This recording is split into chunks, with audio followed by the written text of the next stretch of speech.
on the blue side. Sejuani, though, is paying straight respect to Cuz. His Viego and Sejuani throughout the entirety of summer were the two champions where he looked so much better. And even on other champions, he was perfectly serviceable, but it was those two that really were the scourge of the LCK. And I think even in the last game as well, he did such a good job. You could see how comfortable he was in the pick, setting up for a lot of these counter plays that Kanavi was going for, and even just trying to play through the double melee mids that he had, but our mid and top. But immediately Nico's going to slip through the draft, as that was the ban that Sejuani was dropped for, and it's going to be picked up for Knight in that mid lane. A lot of teamfight power here. BDD now going to opt in for an Orianna of his own. Of course, extremely practiced on this particular champion, much like most mid laners in League of Legends. Although, could just be a run back of that Aphelios once again. We'll see what KT do decide on. First, aiming's priority, and then could just be that mid lane lock-in. And this is KT, if they do go for the Orianna, opting in for a more teamfight-oriented style. Obviously, they were able to win teamfights, but it was after they were really good about securing leads throughout the map, having a couple of good 1-3-1 moves, right, being able to trade very favorably when it comes to turrets. And this time around, might not be as easy. I really like the Vi. I think Vi Nico is really good at punishing Orianna. We have seen Oriannas really struggle when they are very far behind, set far behind in lane. And I'm curious if we now get the Rakan follow-up as well, just to add to that, hey, we're going in hard, and we're going to try and catch many of yous with this combo. The only downside to that is kind of what we saw in the last game, where more of these AD carry bans come through, and then you have this Aphelios that's just able to scale and pop off in the later points of the game.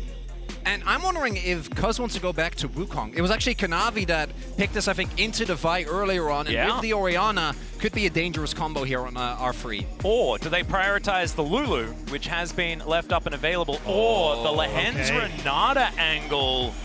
This could certainly feel a little bit like flavor of the tournament, especially at this end of it. Renata, something that Lehens has been fantastic on many, many times, mostly with Ruler, to be perfectly honest. Also allows you to keep alive whichever target Vi's go for, right? So you're able to absorb the initial burst, and we've already seen how deadly this lane can be. KT really taking a lesson from what we saw yesterday by BLG as well. And makes it very hard even for the Rakan to operate in the lane, so I love this. I think it's such a smart pickup, and we're starting to see it creep through more and more. We were talking about the LPL counter picks at the start of the day, but it's been Lehens that has definitely been in a great spot with the Lulu, now the Renata, bot lane prio. You're going to have some good control over mid as well. I think this is where KT can try and see if they can find the same team fight prowess that they had in game 1 coming into game 2. Well, Kai'Sa and Zeri both taking away Ruler, going to have to go to something different here as we move to his pick in this draft. Poppy taken away from Cuz certainly could provide a lot of value, as there goes the Rel that Kanavi piloted in the last game. And Viego is open, but it doesn't really feel like a Viego draft. With the Orianna, we'll see what Cuz actually ends up picking up. I thought they might just go back towards the Jax here, especially since 369 didn't look particularly comfortable in that last matchup. Get that for yourself. Maokai is also up and available, but I think, okay, well, yeah, it's just going to immediately go for the Viego. I kind of agree with what Chronicler was saying, though. This doesn't really feel like the angle to go for it. You don't really have a huge amount of setup on your fight at the moment. It's a lot more like, hey, we're going to absorb pressure, whereas Viego wants to try and have these split out skirmishes where he can actually start to get rolling, which I don't think is what KT are going for. Well, the Jinx certainly fits into Ruler's wheelhouse. They are going to lock that one away. Alongside Rakan, a little bit more aggressively flavored than what we've seen in other Jinx lanes, often paired to the Tahm Kench this tournament. Aatrox to be locked in for 369, feeling very 369, especially this tournament, man. Oh my goodness, he's been so good. KT, what is going to be this R5 for Keen? We haven't actually seen the Cassante really be contested, and I feel like the Aatrox coming up has been such a big part of that because it's such a good matchup into it.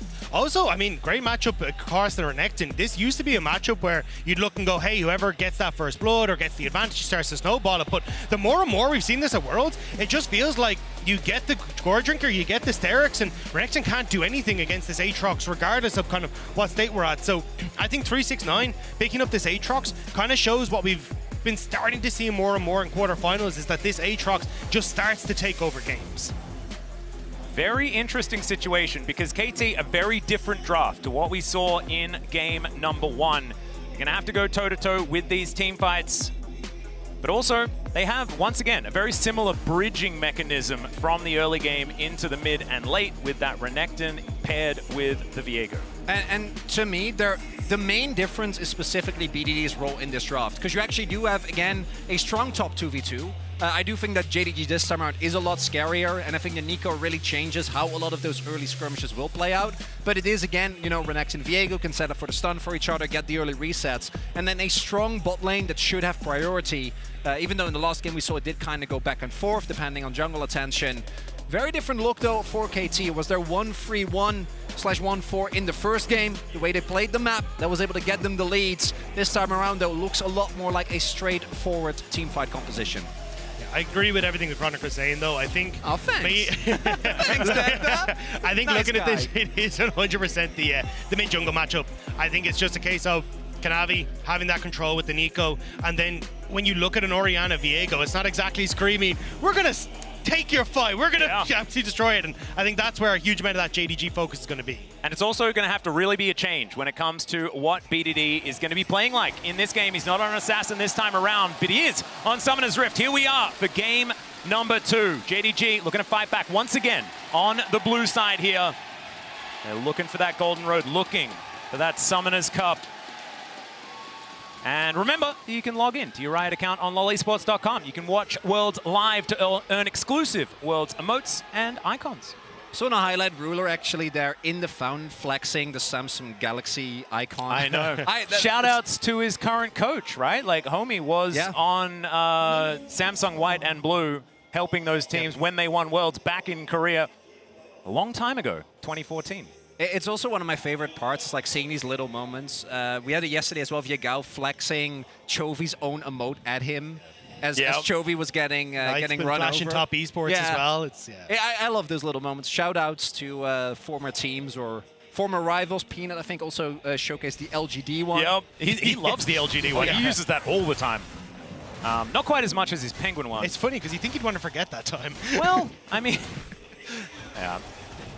Let's just move on from that, because I think forgetting sounds like a good idea.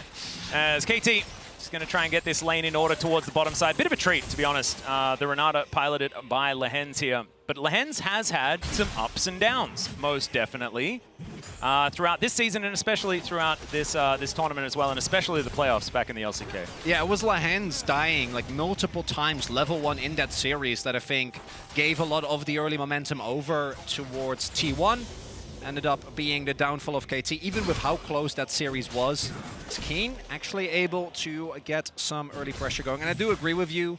I think this is still a very volatile top lane where whoever gets an early lead should be able to run with it. The main thing that I think is really interesting, though, and I think that LPL teams have been able to do this the best within the tournament, is the way that if you look at this, you're like, there is no real front line.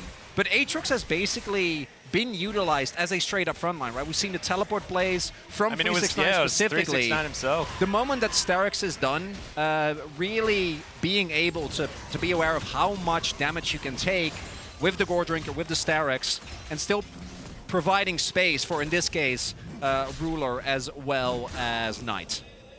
And it was Ruler back in, you know, some of the 200 years meta that we did see with Aphelios, really making the Jinx look like a great counter into it as well. His Jinx has been a treat for many, many years. We're looking forward to seeing how he's going to be able to utilize it, something that other players here at Worlds have already shown some success on. And I think it's going to make teamfights a little bit more difficult for KT, because a huge amount of what they wanted to do was, hey, we want to try and kite back, absorb the pressure with Lehens, with BDD, so you're running into the Orianna ball, and then we can pounce, right? But when you look at, okay, well, we've got Nico who can kind of just throw out a couple of things. You've now got this long range on the Jinx as well. It's going to make it a little bit more difficult for you to find those moments. They don't know. He's managed to sneak in.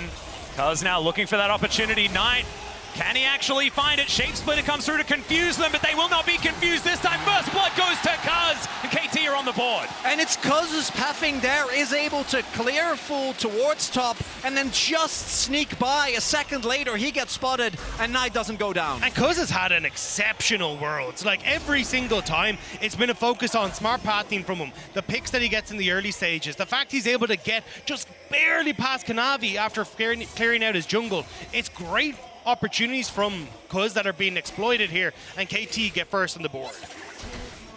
Well, Knight did have his teleport, so he makes it back to lane. BDD also fresh off a reset, and it was Cuz that picked up the kill. Sometimes you'll say that a jungler getting a kill, not a great thing. When it's Viego, I think you're pretty psyched about it. The ability to get resets in these fights, the fact that bailout can also help try and turn those tides even easier.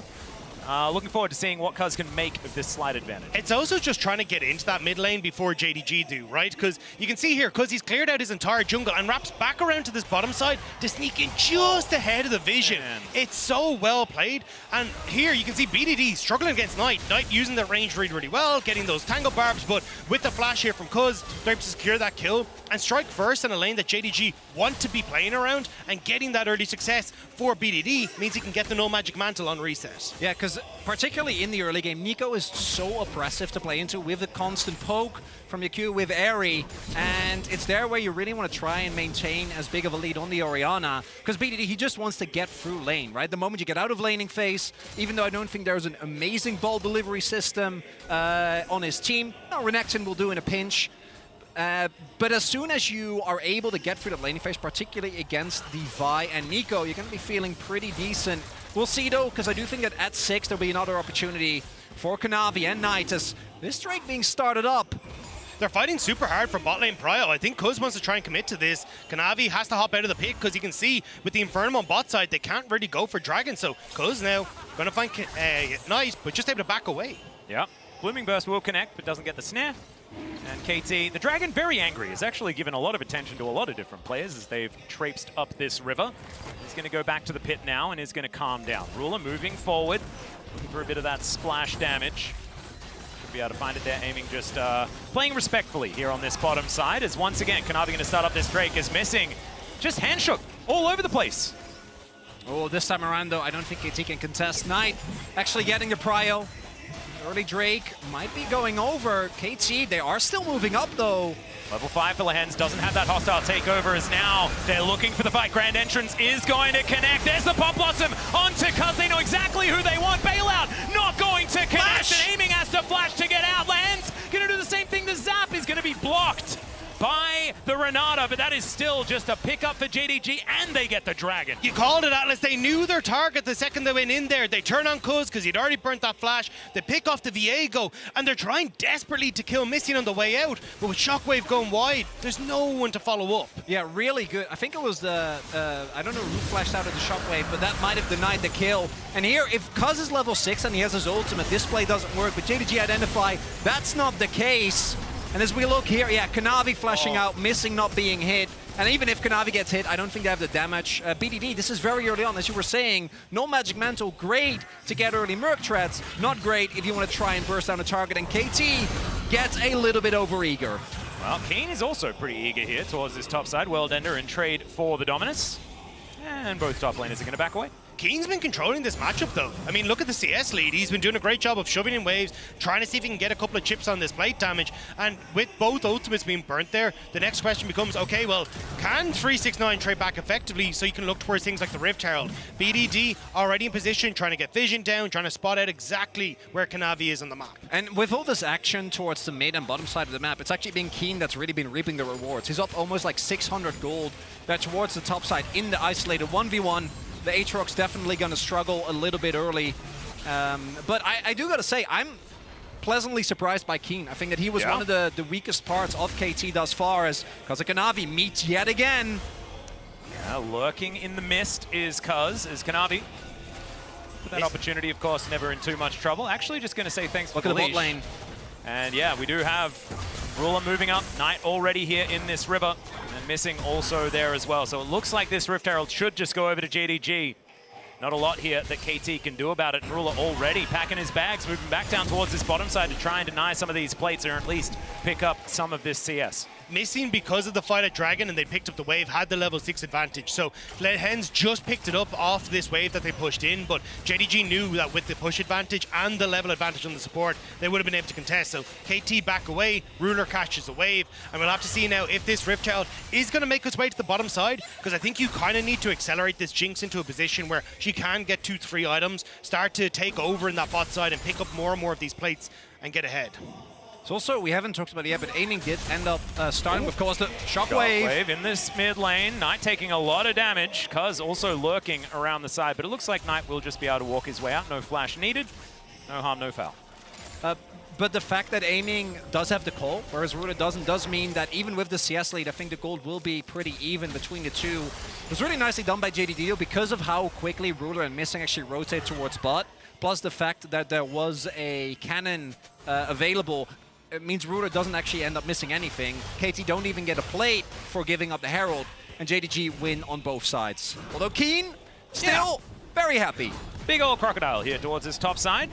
Grabs his second plate.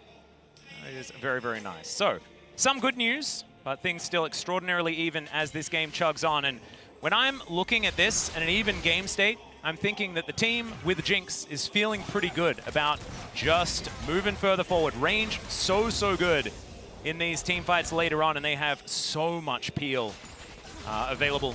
Pop Blossoms, cease and desist, things like that. As Cuz on a ward here towards this bottom side. JDG just wasting a lot of his time here. Kanavi moving in as well. Knight's on the way.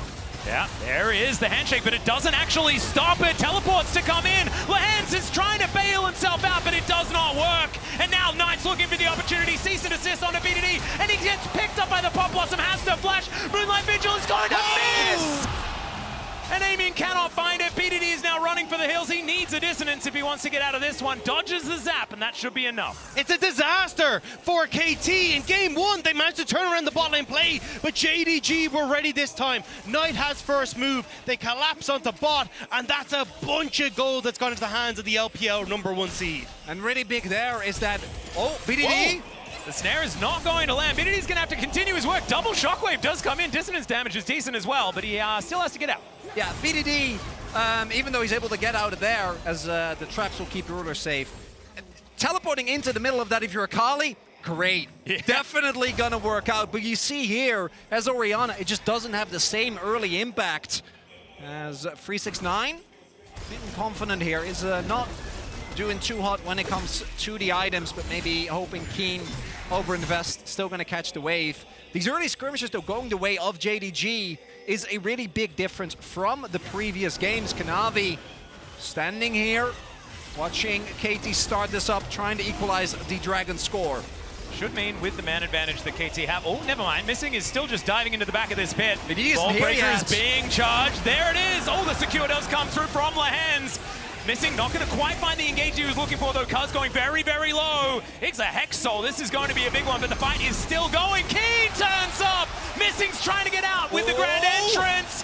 Keen, can he find an angle? The answer is no! And Missing just traipses his way out of that one. And the entire time, 369 is pushing the top side. He's going to be able to get some of the plates that are on this top end tower and even up that matchup. Dragon goes the way of KT, but they just couldn't quite get the kill on Missing. Yeah, I don't know if that's the investment, really if worth the investment, right? You spend the teleport, spend the flash on Renekton, which we know is a really big cooldown as BDD. Kanavi trying to get on top of him, but not gonna catch him, the speed up enough to get him out. But it will still be a win for JDG, right? They still zone away the Orianna. We'll be able to get the plates over the night and pick up some jungle camps. Good counter swing from JDG. And now the question is, how do they want to try and use the fact that you have this teleport for 369? But we're going to get back into this bot lane fight, because immediately with Knight having that roam from mid, Missing feels confident to go in, gets the charm onto 2, sets it up into Amy to blow that initial cleanse.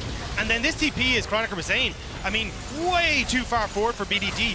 Knight's just able to walk in between everyone, and with Amy not having any opportunity to try and escape away, and the just missing on that Moonlight Vigil sets up beautifully then for JDG to turn that fight. I'm wondering if that's a blessing in disguise, though, because if that hits and Cuz like baits in BDD to go in, I think Ruler could have ended up picking up a bunch of kills.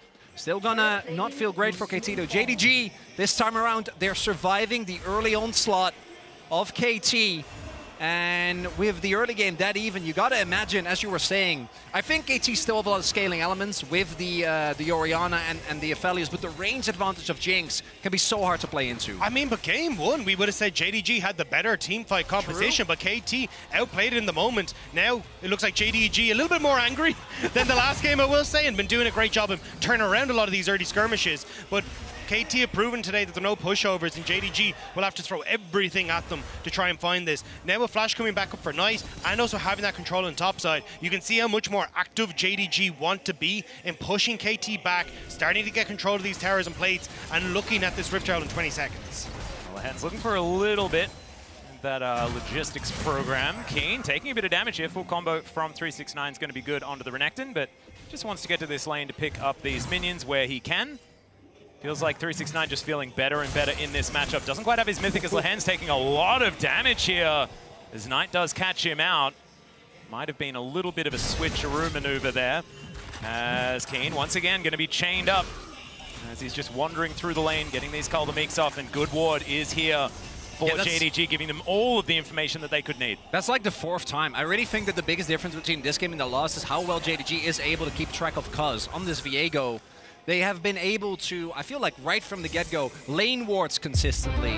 As we take a look at lane economy snaps, as a result, Kanavi being able to build up a huge lead. This is a very different one here from MasterCard in comparison to game number 1. Yeah, and I think it speaks volumes of what Chronicle was just saying. The fact that, well, Kuz can't really be that front line, but can do damage if he finds Kanavi. Yeah, Kanavi not taking that much just yet, but Lehen's is in Cuz's back pocket. 369 has caught out Keen. He's trying to get to the team fight to help out the rest of KT. The Rift Herald getting involved as well. Missing, just going to get over that wall, should be A-okay. Maybe it's not Shellfish on the menu outside of the little one just outside the front door of Shirley. Of course, the name for the second Rift Herald. Something we haven't discussed really yet is the fact that we are looking at a Hextech Rift, both for like champions like Aatrox and Nico and the Renekton. Can be a really big boon as KT are looking to contest. Yeah, it's a 5-man unit here from KT. Lehen's looking for the avenue, doesn't get it with the handshake as they're giving up on Shelley. Finds him, finds 4 into the back line and now missing. He's going to layer that CC, aiming, lands some damage, but it's not going to save this massacre from JDG. BDD's going to flash, but 369 is still looking for more, and JDG win another team fight. Knight says, BDD, you had your moment in the last game. Might have a bit of a moment now as Kanavi. Yeah, Kanavi going to go back in. No way! No way! Of course he's flashing in. That used to be the ruler position. This time he's taking names. And it's JDG taking down KT. They get the Rift Herald. They get the fight. They get the mid lane tower. JDG have come alive in game 2. And it's Knight that sets up the play, but it's Ruler that's the one getting all the rewards. A 4-man knock-up. And from that point on, missing with the follow-up, ensuring the health bars are already so low, Lens has to bail out himself. That's when you know a fight is a bust. And this is the thing, JDG had already cleared out all the vision behind them. They'd moved in to KT's red buff to contest it, so there's no vision to spot out Knight as he came in. He even teleported to the minion wave, not the mid-wave terror to finish that one off, so he can get that swing in. And then just the end, I mean, KT, they tried to get something back, but they just couldn't do it. And you can see JDG, they are not ready to fully celebrate just yet. They're not standing up. They're not moving further forward. It was a solid half squat, though. It certainly was. Exactly the right level of celebration. I think so, especially for a best of 5, especially when the stakes are this high. Trying to pave that golden road. They're going to have to win 3 of them out of the 5 potential. As Cuz going to give up this Drake. The first Hextech going to go over to JDG here. Kanavi getting some free time with it. And something we haven't really discussed yet, but I do think we're starting to see some of the issues with the KT composition is that there is no hard engage.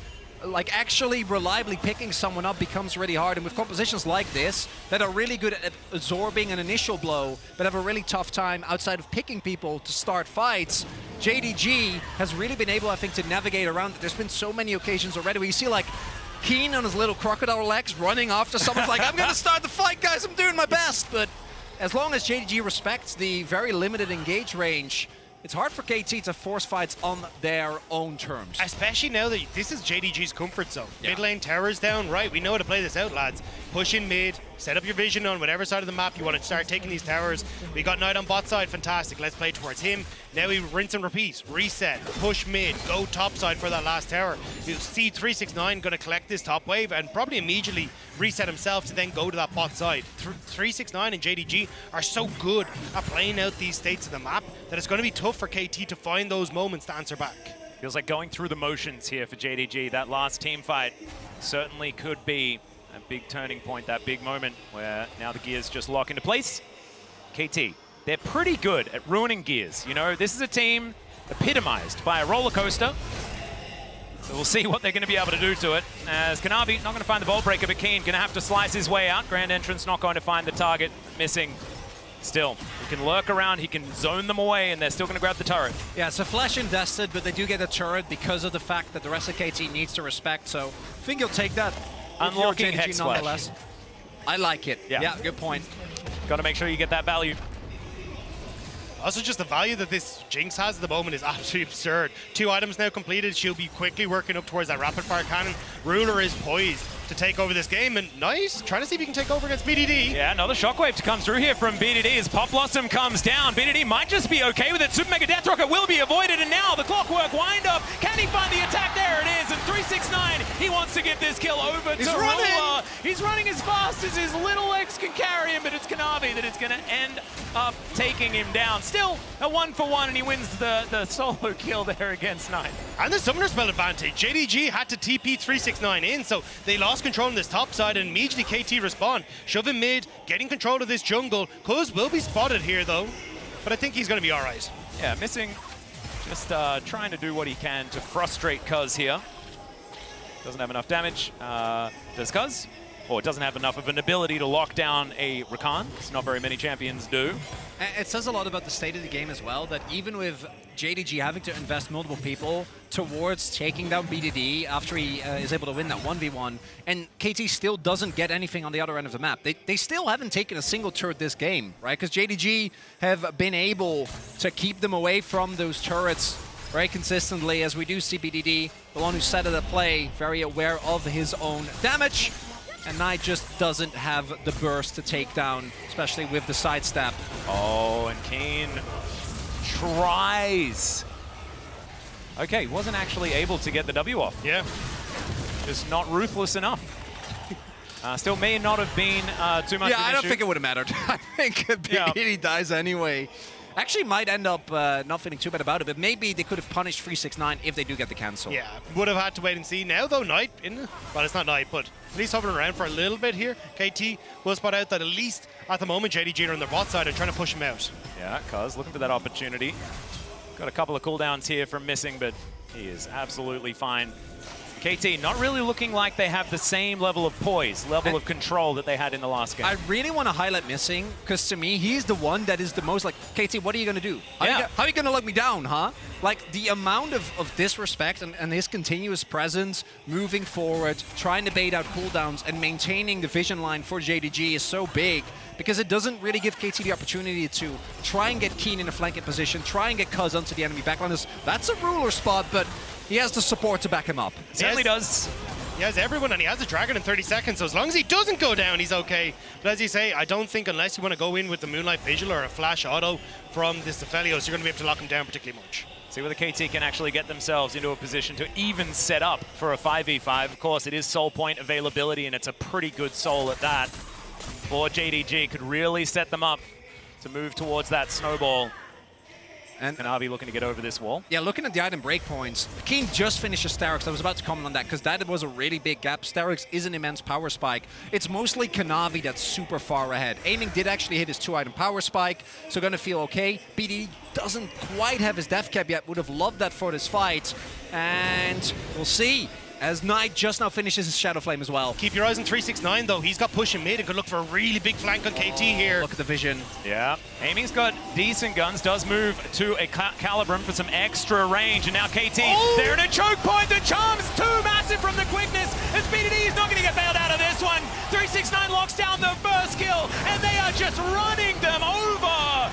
Keen is trying to be a blender, but he's just getting blended. Cuz gets out of there, but that is 4 for JDG, and they look unstoppable. It is a free-pronged approach from JDG. 369 from one side, Knight teleporting from the other, and KT try to contest this dragon. It's going to cost them everyone but Cuz, and a Baron as well.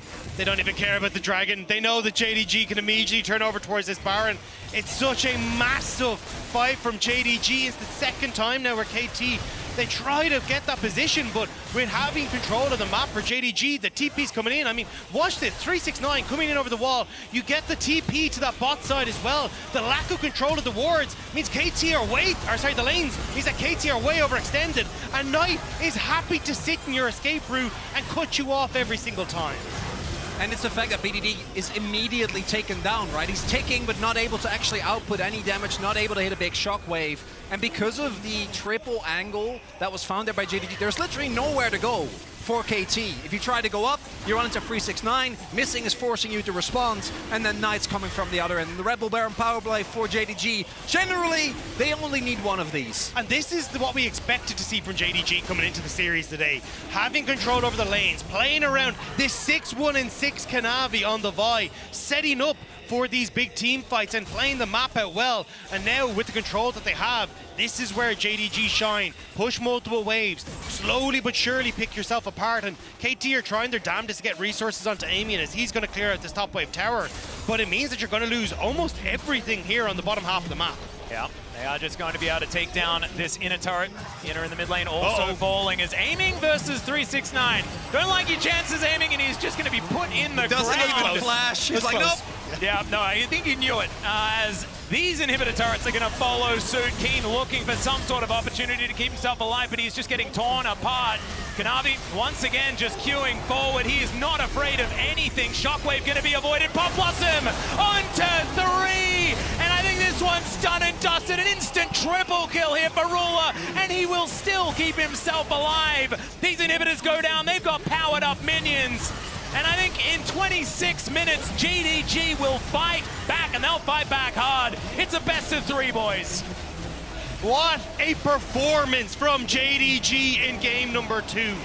Playing off of lane states well, playing the map well, finding the success in the team fights. And KT, anytime they even sideways looked at JDG, we're getting slapped across the face. And it's a couple of early skirmishes that they're able to set to their hand, right? I'm looking at that bot lane fight.